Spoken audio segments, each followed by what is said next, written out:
Nakon što smo iz sjemena uzgojili jake i zdrave presadnice, vrijeme je da ih presadimo u zemlju na stalno mjesto. No i tamo im moramo osigurati određene uslove u kojima će one zdravo i kvalitetno napredovati. Kod biljaka sve počinje iz tla, pa tako i njegov sastav mora sadržavati sve što je neophodno za berbu zdravih i obilnih plodova. Zemljište za sadnju najbolje je pripremiti u jesen što se tiče obrade zemljišta i dodavanja prirodnih hranjiva poput stajnjaka te kalcifikacija. No i prilikom sadnje je neophodno dodati određena hranjiva koja će biljci u startu dati sve što joj je potrebno. Već smo mnogo puta rekli da je kvalitetno uhranjena biljka i zdrava biljka. Ona je samim tim otpornija na bolesti i štetnike, pa će i daljnja briga o nasadu biti lakša i jednostavnija. Za još savjeta o uzgoju biljaka svakako zapratite naš kanal kako bi vaš rad bio još uspješniji. A kako bi dobivali obavijesti o svakom novom videu, kliknite i na znak zvonca. Najbolji rezultati u proizvodnji postižu se tamo gdje se paradajz uzgaja na dubokim, rastresitim, dreniranim, to jest vodopropusnim toplim zemljištima, blago okrenutim jugu, da su dobre strukture i bogata hranjivima koja se nalaze u lako pristupačnom obliku. Organska tvar nazvana stajsko gnojivo prirodni je biološki otpadni proizvod od probave raznih domaćih životinja ili peradi. Ova komponenta se koristi za ishranu poljoprivrednih kultura kako bi se povećao njihov prinos. Prema svom sastavu, stajnjak kao gnojivo sadrži vrijedne elemente koje biljke asimiliraju. To su kalij, magnezij, dušik, fosfor, kalcij i drugi elementi u tragovima. Osim toga, stajnjak sadrži i razne bakterije i mikroorganizme, što je vrijedan izvor hrane i energije, potrebne bakterijskoj mikroflori tla. O stajnjaku, njegovoj kvaliteti, načinu i vremenu korištenja smo dosta govorili, pa možete potražiti poseban video o tome, ali i na temu koji stajnjak, to jest nastao od koje životinje, ima određene elemente i za šta se koristi. Pri tome misleći na razliku između kravljeg, ovčijeg, konjskog, svinjskog ili kokošjeg stajnjaka. Drugo prirodno hranjivo koje često koristimo u vrtu je pepeo nastao sagorijevanjem drveta, koji ima velike dobrobiti u uzgoju paradajza i drugih biljaka. Pepeo je hranjivo jedinstvenog sastava zbog prisutnosti fosfora i kalija u obliku koji je lako dostupan za biljke. On sadrži također i kalcij, željezo, magnezij, sumpor i cink. Izuzetak je dušik koji hlapi tokom izgaranja, ali u početnoj fazi stvaranja korijenovog sustava i stabljike za paradajz je potrebna dovoljna količina fosfora i kalija. Nicanjem sadnica fosfor igra odlučujuću ulogu u promicanju intenzivnog rasta korijena. Naravno, jak korijenski sustav osigurati će daljnji uspješan rast, razvijanje cvjetova i ubrzano zrenje plodova. Za potpuno razvijanje mlada stabljika paradajza treba kalij, koji je uključen u proces stvaranja stabljike. Tradicionalno se koriste dušično-kalijeva gnojiva, no višak dušika u ovoj početnoj fazi rasta dovodi do naglog hranjenja biljaka te razvoja njene stabljike i listova, odgađajući tako vrijeme plodonošenja i povećavajući izgled za bolesti.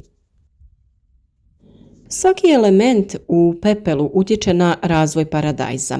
Bakar poboljšava proces disanja biljke, pojačava metabolizam proteina i ugljikohidrata. Mangan utječe na apsorpciju ugljičnog dioksida. Kalcij sudjeluje u metaboličkim procesima, utječući na njegovu brzinu. Čak se istraživanjem procjenjuje da ovaj vrijedni proizvod sadrži oko polovine elemenata koji su potrebni za pravilan razvoj paradajza. Gnojidba započinje u fazi pripreme tla za sadnice paradajza.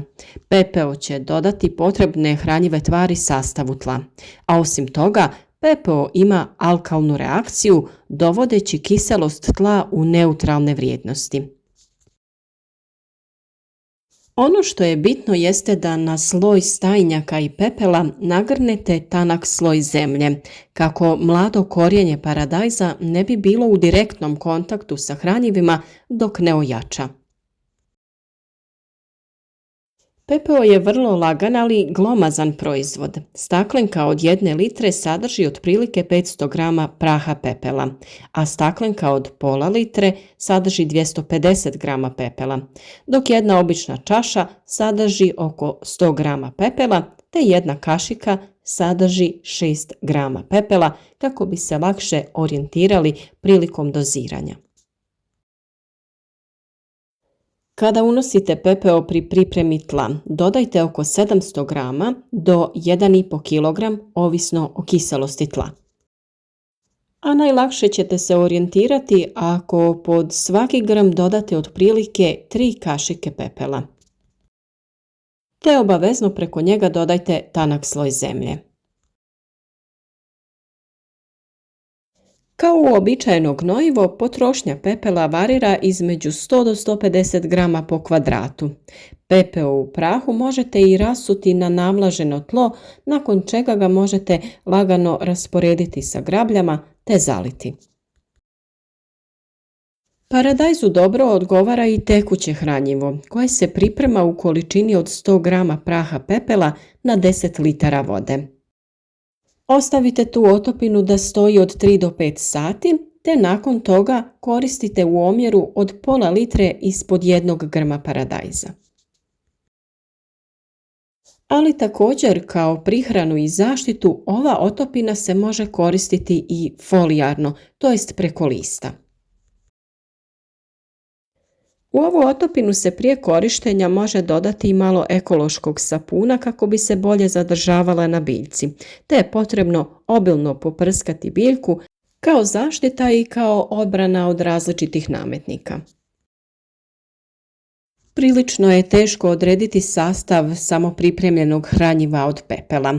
Postotak hemijskih elemenata varira i ovisi o sastavu sirovine iz koje se pepeo dobiva. U svakom slučaju nema potrebe brinuti da će biljke dobiti previše hranjiva. O načinu upotrebe i sastavu pepela od pojedine vrste drveta imate nekoliko različitih videa na našem kanalu, pa ih potražite. Često smo govorili da je vrlo važno s vremena na vrijeme odraditi analizu zemljišta u vrtu kako bi znali kojih elemenata nedostaje i kojih eventualno ima viška. Biljke paradajza iz tla iznose puno hranjiva i minerala, pa čak i uz idealan sastav tla potrebno je dodatno hraniti biljke. Ako je hranjivo kupljeno u trgovini, tada proizvođač naznačuje sastav, te je u ovom slučaju lako izračunati stopu hranjiva. Prekomjerna zasićenost prijeti biljkama samo ako se istodobno primjenjuje nekoliko vrsta hranjiva. Kada pepeo koristite kao neovisno hranjivo, ne biste trebali brinuti zbog prevelike mineralne hranjivosti. Naravno, o primjeni pepela za zaštitu paradajza ćemo još govoriti, pa ukoliko već niste, zapratite naš kanal i kliknite na zvonce pored kako bi dobivali obavijesti o svakom novom videu. Uvijek to spominjemo i vrlo je važno znati da paradajz mora da se sadi duboko, jer kada je riječ o njemu, sve je u korijenu. Naime, paradajz pušta korijenje gdje god mu je stabljika zakopana. Čim stabljika dodirne zemlju, ona će pustiti bijelo sitno korijenje. Paradajz preko korijena, kao i svaka biljka, uzima iz zemlje ono neophodno za rast i razvoj. Što dublje zakopate sadnicu paradajza, ona će razviti veći i jači korijen. Što više korijena ima, paradajz će moći da apsorbira više hranjivih materija i vode. Dodatni korijeni će pomoći biljci da ostane uspravna pod pritiskom vjetra.